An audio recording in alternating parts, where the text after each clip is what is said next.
Assalamualaikum warahmatullahi wabarakatuh. Alhamdulillahilladzi arsala rasulahu bil huda wa dinil haqq liyudhhirahu ala dini kullih walau karihal musyrikun. Asyhadu an la ilaha illallah wahdahu la syarikalah wa asyhadu anna Muhammadan abduhu wa rasuluhu la nabiyya ba'dah. Allahumma shalli wa sallim wa barik ala sayyidina Muhammadin wa ala alihi wa sahbihi ajmain, amma ba'du.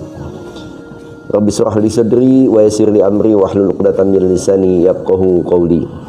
Sahabat-sahabat ganteng di mana saja berada, kali ini kita sedikit berbicara tentang pendidikan anak. Ya. Ini penting sekali, sahabat-sahabat ganteng, para orang tua yang memiliki anak. Mau kita arahkan kemana anak-anak kita? Mau kita bawa kemana anak-anak kita?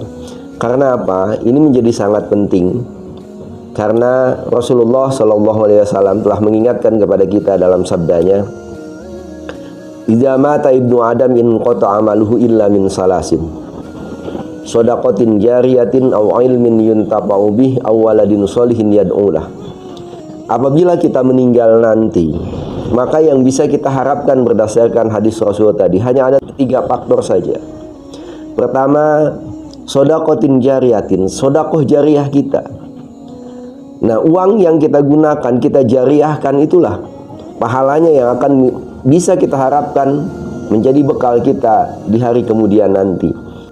Bekal ini sangat penting sekali, makanya perlu kita persiapkan sejak sekarang. Shadaqatin jariyatin ini bisa berbentuk banyak hal, para sahabat ganteng. Contoh kita misalnya membayarkan uang sekolah. Kalau saya senantiasa melakukan seperti itu, ketika saya membayarkan uang sekolah, membayar uang gedung untuk anak-anak saya niatkan itu semua adalah sebagai sedekah jariah. Jadi kita bisa berjariah kepada lembaga pendidikannya, juga anak-anak kita bisa terdidik di lembaga-lembaga pendidikan tersebut. Yang kedua, wa ilmin yantafa'u bih, ilmu yang bermanfaat. Ini kita tidak mesti menjadi seorang mubalik, kita tidak mesti harus menjadi seorang guru. Apapun profesi kita tetap punya potensi aw ilmin yuntafa'u bih, dapat mengamalkan ilmu kita. Jadi kalau kita punya ilmu, jangan pelit untuk berbagi. Kita sampaikan, kita berikan kepada orang lain, kita ajarkan. Nah, ini akan menjadi investasi akhirat buat kita. Dan yang ketiga adalah waladin sholihin yad'ulah, anak-anak yang soleh yang masih bisa kita harapkan di saat kematian kita nanti. Anak-anak yang soleh itu tidak bimsalabim, tidak abrakadabra, tidak tiba-tiba turun dari langit. Anak itu menjadi soleh begitu saja. Nabi Allah Ibrahim alaihissalatu wassalam untuk mendapatkan anak yang soleh itu senantiasa berdoa sejak belum dikaruniai anak. Nabi Zakaria juga berdoa. Dan banyak doa-doa dalam Al-Quran terkait dengan menginginkan lahirnya anak-anak yang soleh. Dan ketika anak itu lahir, kemudian diberikan pendidikan yang memang mengarahkan kepada anak-anak yang soleh.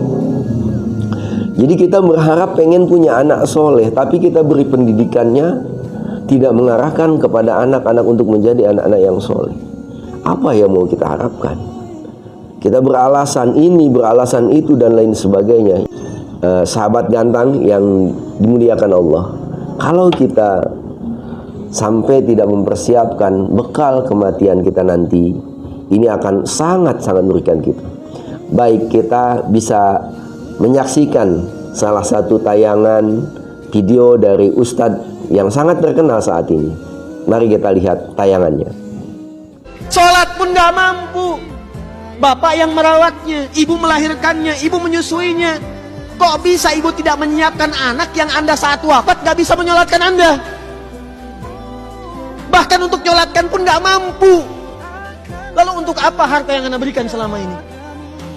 Untuk mendoakan anda pun gak bisa. Lalu apa kerja keras dan keringat anda yang anda keluarkan selama ini? Itu akan wafat, akan pulang. Sahabat ganteng semua, setelah menyaksikan tayangan itu, kira-kira apa yang mau kita lakukan? Mau kita didik seperti apa anak-anak kita ini? Ini sangat penting sekali. Ini aset kita yang akan membahagiakan kita baik pada saat di dunia maupun kelak nanti di akhirat. Anak-anak yang soleh dan soleha ketika di dunia akan menjadi qurrata ayun buat kita, yang menyenangkan pandangan mata kita, yang menyenangkan hati kita, yang menjadikan sebagai hiburan buat kita. Dan ketika kita wafat nanti, anak-anak yang soleh dan soleha inilah yang mengurus jenazah kita, yang mensolatkan kita, yang kemudian mendoakan kita. Maka kalau kita tidak mempersiapkan ini semua, apakah mungkin pada saat kita meninggal, anak inilah yang memimpin sholat jenazah untuk kita?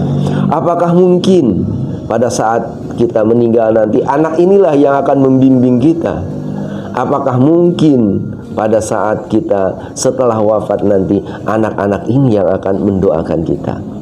Semuanya itu tergantung kepada bagaimana kita mempersiapkannya, bagaimana kita mendidik anak-anak kita. Itu mungkin yang dapat kami sampaikan pada kesempatan kali ini. Mudah-mudahan pesan ini bermanfaat untuk semua. Billahi taufiq wal hidayah wa minkum. Wassalamualaikum warahmatullahi wabarakatuh.